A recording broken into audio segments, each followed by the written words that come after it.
Thanks, Kelly and Hannah. We are now 6 days away from the midterm elections. The races are close, and there are many seats up for grabs in the state of Connecticut. And there is one question that's on many people's minds. That is, what will voter turnout look like?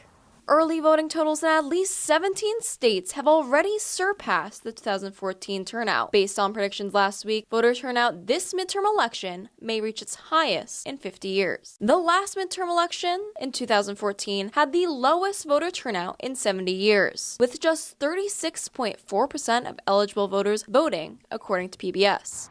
Next Tuesday, Connecticut citizens will be voting on a number of eligible seats, both on the local and federal levels. And while some are riding the motivational wave to register and vote in this election, others do not plan on heading to the polls. I just feel like anybody has the power to make a change. So voting, that's some power that people have, and I think you need to take advantage of that. I really don't feel like when I vote, it even matters.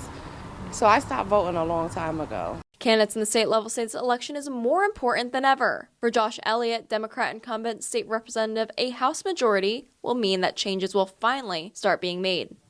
There's a lot of reasons that we're going to see increased turnout in Connecticut specifically. I think the fact that we've been able to get so little done over the last 2 years will be frustrating to a number of activists and organizers who are going to be working harder than ever. Candidates on both sides running at federal and state level also equate this push to vote to what's been happening in Washington. I think there's a level of interest and energy that is very different from previous cycles.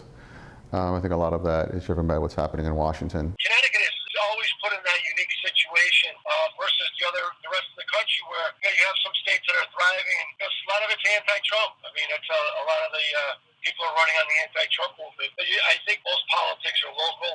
Miller Memorial Library, located right behind me, is one of the many voting locations here in Hamden. To find out your voting location, go to vote.org. In Hamden, for QNN, Cali Kees.